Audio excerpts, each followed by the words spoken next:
I'm so happy that you're joining us. Remember, this is a conversation that matters to you. Ladies and gentlemen, if it is your first time, you're just tuning in to Look Up TV. And remember, this is part of the conversation that we've been having across the year since 2024. But today being a very impactful day and a day, of course, of empowerment, we appreciate that you are joining us live across all social media platforms. Remember, it is Facebook Live and YouTube Live. Keep the hashtag Bunge la Wenyeji, a voice of reason, and of course your opinion matters. Ladies and gentlemen, my name is Marcello Thedford, and of course if you are part of this conversation, we are just getting a dive into youth empowerment, and the greatest touch of it is, above all, we need to motivate the youth, of course, to take the initiative in empowering themselves, self-empowerment, before we get to a greater goal. I'm not joined alone. Of course, the conversation will be put in place with our lovely team here. Please introduce yourselves. I'm Andy Monei. I am an American business owner and entrepreneur, philanthropist, humanitarian, and here to make a difference because I can't make a difference if I don't show up. Indeed, and that is the difference we request, and we are eager to see the difference that will come out of course, the program that you guys are having. Please introduce yourself. My name is Marcello Thedford. I'm an actor, producer in Hollywood, also a humanitarian, entrepreneur, philanthropist. I'm first time in Nairobi, having a wonderful time, looking to help those that need help and looking to find out where I can make a difference in the community. All right, making a difference. Of course, you guys are mentioning about making a difference in the society, and I'd really like to start with you.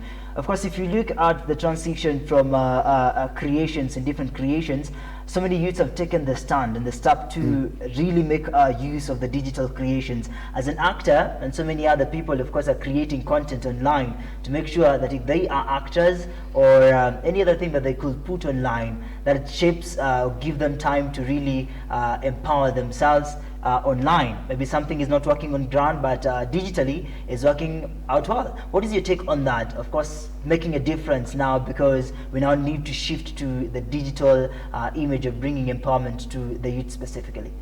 Well, when it comes to that, I mean, we're in a time of age where we're all learning at the same time. We're seeing things happen across the world at the same time, right? So I think what we have to look at is the narratives that we put out, especially on the continent right now. There are narratives out there that are spread across the world that doesn't actually give justice to that of what's really happening. But we have our voices, right? We have stories, and we have to get those stories out. So I encourage young people at this time to take advantage of technology, use it, and empower themselves with that, because I believe it's our sword. I believe is what we can use to utilize, weaponize, to get our message out to the rest of the world, to understand the needs that are on the continent and the things that are happening now. Indeed. Someone said that there are areas that have not really enhanced in technology, and if you look at Nairobi County, of course, has embraced technology in a very defined way. What do you think about areas that have not really embraced technology and they've not adapted to it, and creating these things will be very hard for them? You know, it's unfortunate right now that we don't have technology also in the villages and the rural areas, and we have problems with internet and access to those type of abilities right now. But I think in time, I think things are changing. You know, we say one thing that's constant in life is change. And I think change is coming about every day.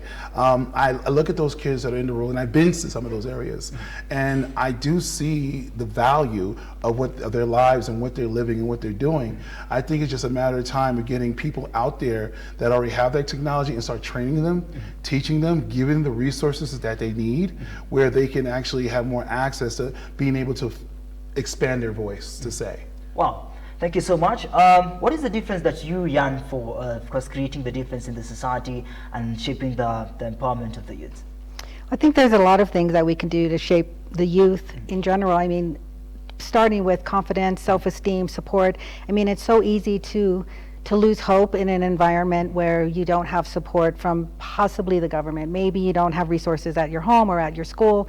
And so part of that confidence begins with the things that help them become confident, which is technology, which is, you know, systems and resources where they don't feel like they're just completely left out, or they don't feel like they're disregarded or marginalized, right?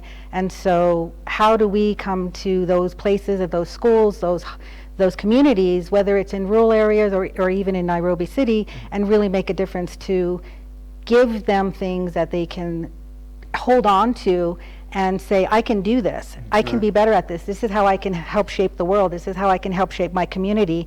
This is how I can help shape myself.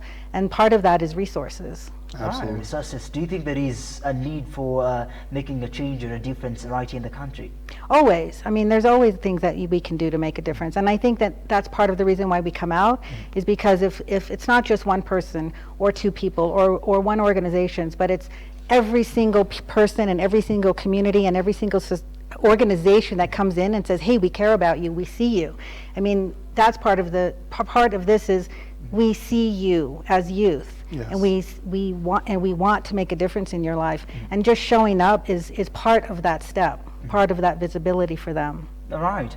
And in making the difference, ladies and gentlemen, of course, we are having so many other organizations that are stepping in to make that particular difference. One of them is Zesha Plus Kenya and Ambassador Justus, who really have empowered different youths across the country, and of course, vulnerable youths who really need that space to really make it out of themselves or better themselves in one way or the other. And of course, being embraced and embracing the fact that there is a need for change. That is why we are having this conversation. If there is a place that the youths need comfort, is in a society, and when the society doesn't give them that comfort, they choose to step aside, or they lose hope in one or the other.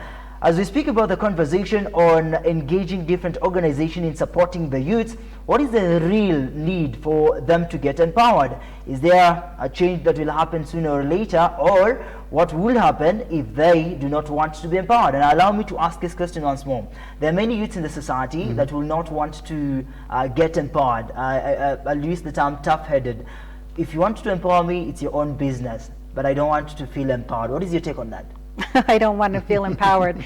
That's tricky. Those are my children, by the way. But if I believe part of encouraging them to be empowered is to be empowered, is to show up empowered, is to show what a leadership looks like. It may not always be our words, but it's a lot of our actions. What am I doing to show people, whether it's my children or whether it's a community, where I'm trying to make a difference, not just for them, but for me also. And the actions piece, I think, is really critical for people to see. And showing them other things that, for example, my 9-year-old wrote a book and he's a best-selling author. Wow. So I tell other children, you don't have to be an adult to make a difference in your life or a difference in your world. What is it that I can talk with you about where you're going to feel empowered, where you don't feel like I can't do anything because I'm a child, or I can't do anything because I'm 18, or I can't do anything because I don't have a job? Because there are things that they can do, whether or not it's income related, just something that can empower them to say, oh my gosh, life can actually be possible in a way that is really important. Yeah. As we recognize efforts like Ambassador Justus, is this in the same line that you are also making sure and ensuring that youths feel empowered? Is it the same taste? It is. It's very much the same. And one of the reasons that we're here is because of Justus and our partnership with him. And we believe in the things that he's doing, but it's one of many things that we can do together. Absolutely. All right, thank you so much. And allow me to ask also this question now that we are diving in now to what brings you now to the country, is the fact that there is a search and a hunt for a difference. What brings you now to the country, of course, to make sure that this thing comes to life? Well, what brought us to the country is we were working through the UN, and I understand, just want to make this clear, that the UN is a large organization and they have different divisions within the UN. So we're here on behalf of Global Youth Excellence Leadership Program through the division of the UN to be able to help out children, youth, adolescents in any which way positive and possible. That's what we're looking to do, and that's what we have done. And we've started making initiatives right here in town, right in Nairobi.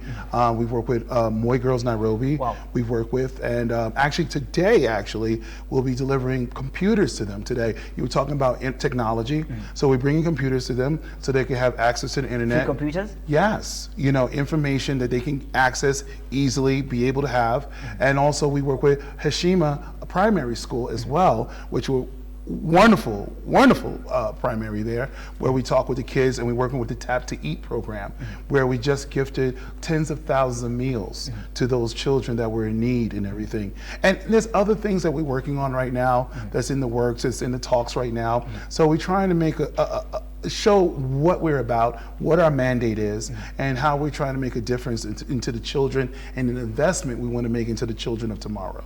UN becoming a very big term, of course, to use right here on set, and we believe that that its strength, of course, are being seen through what you guys are doing. I wanted to believe also to ask a question that in the long run, are we having positivity across those people that you're working with and the places that you've visited so far?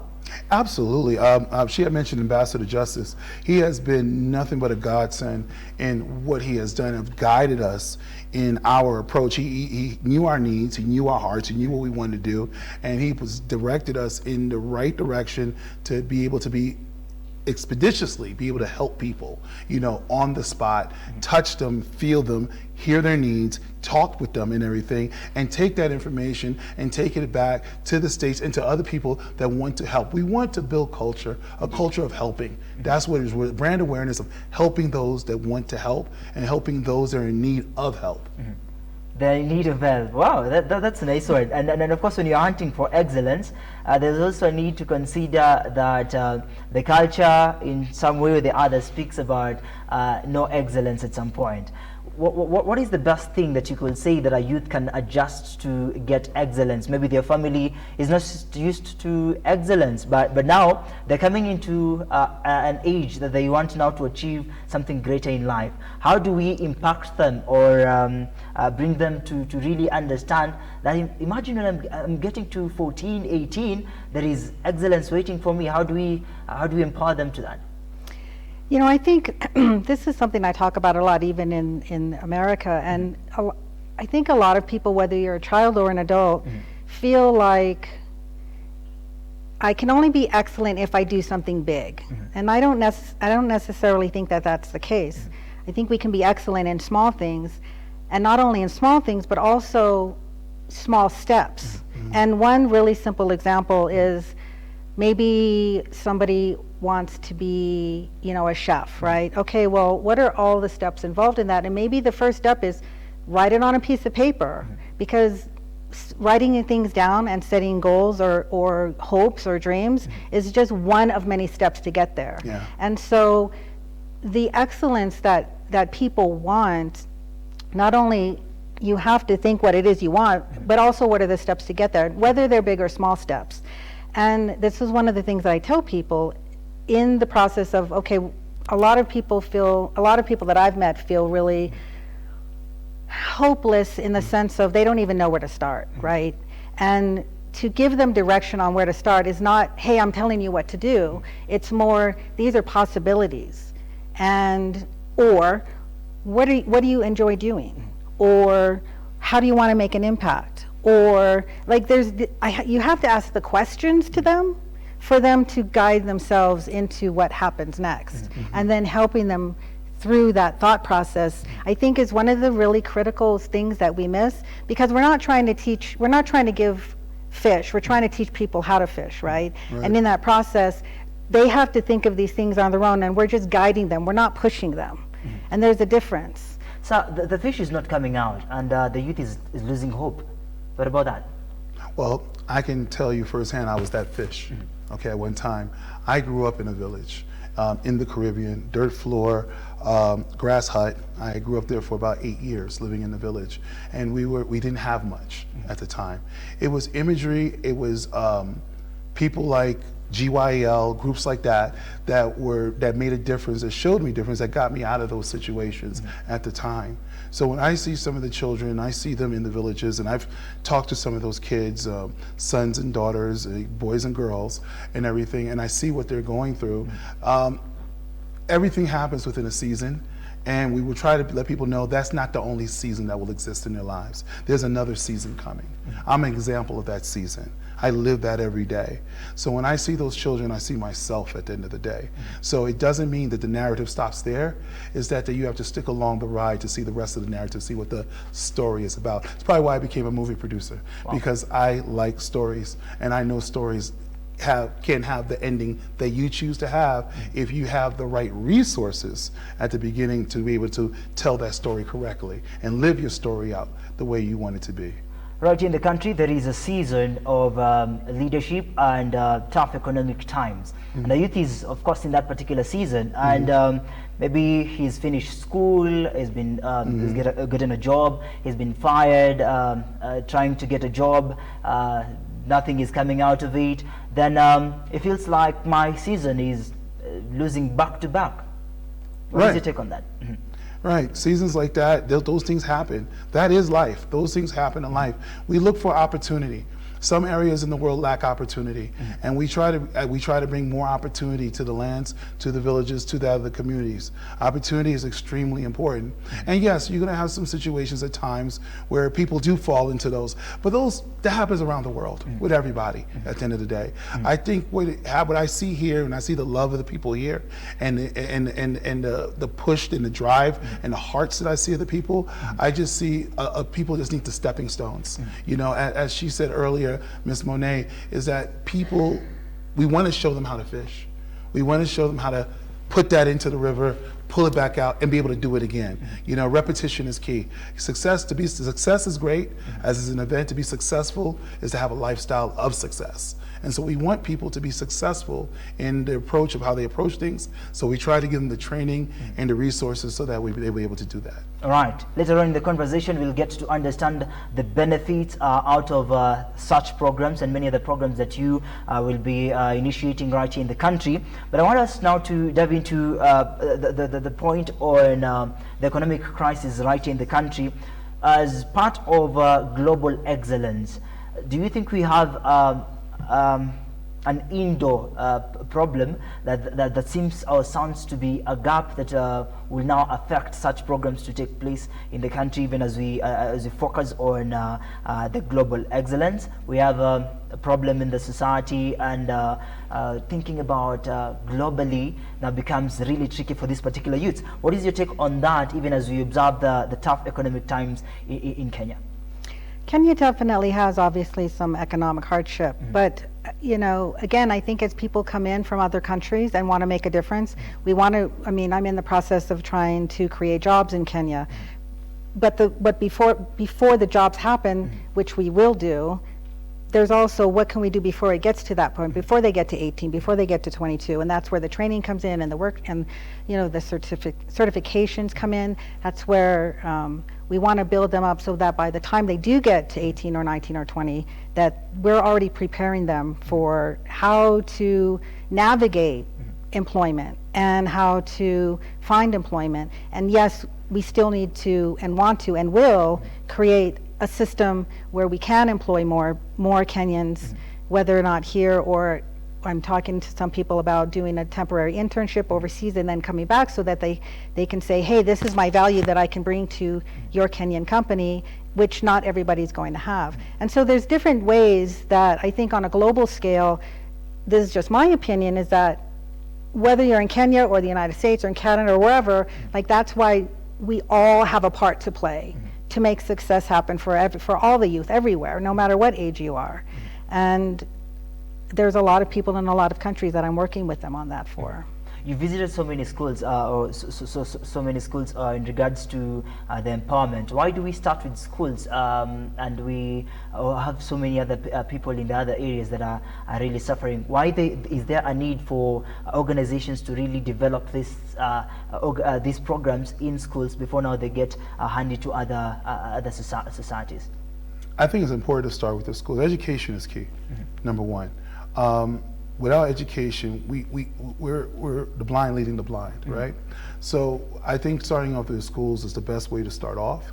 Why? Number one, they're already disciplined to stay in school, or they understand the etiquette, they understand the process of how it's supposed to be. And I think by training them, they can train others.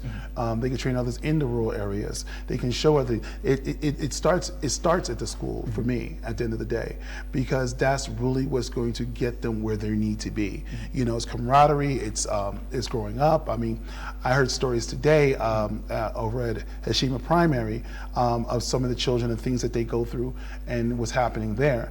But at the same time, these kids are coming to school every day. They know something is there for them, and they want to learn. And I think that's part of education. The most key part of education is wanting to learn. So that's why we start with the schools first and everything. But our initiative is obviously to go everywhere, all over Kenya, for as much as that we are able to and allowed to do. Schools will be reopening next year, and of course, we're now in an academic time where there is the Form 4 doing their examinations.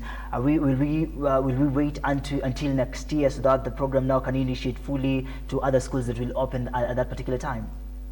What do you think? I think, you know, again, going back to education, it's really critical. And here's the thing that I don't think a lot of people hear is education's not just education, which is critical, and I agree with that.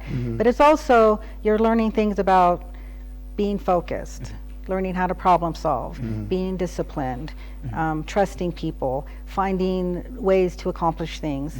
And so even after the testing of Form 4, it's also all those skills they use afterwards, and they don't even realize it, I don't think. And no matter where we are, there's skills that they've learned, not only in school, but and in examinations, because it's testing their knowledge and skills.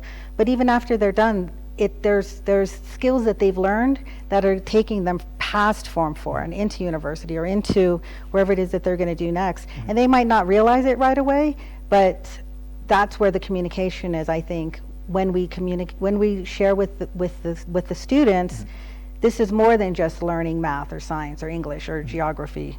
So.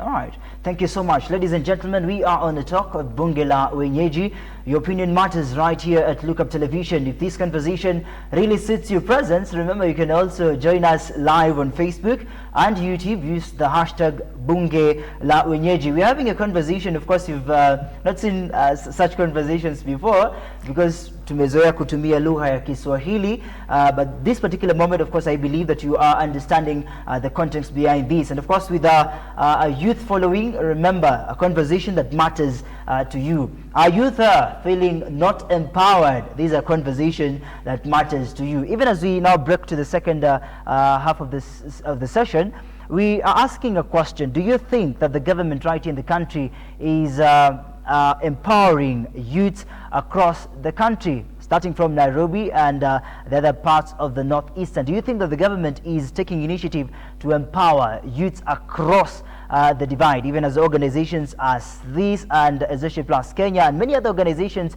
right in the country are empowering youth in a very efficient manner? Before we go to a break, I want to ask a question. Now, do you think that the government right in the country, because now you're here, embraces empowerment to our local youths? Well, I could say, for one, they allowed us in the country to help. Wow. So that says a lot right there, you know, as far as the government.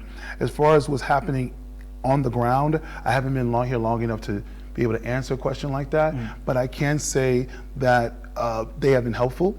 They have been guided us through steps and directions. Ambassador Justice has been extremely forward in his approach of showing us the areas and what needs to be dealt with as areas. So as far as I'm concerned, if the government is allowing me to do what we're doing, we're going to do as much as we possibly can. And we're thankful to the government for that.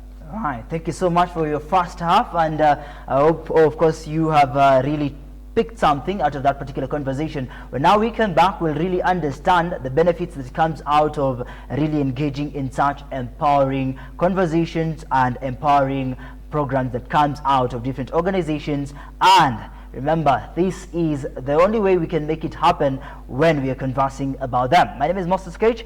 Don't go too far.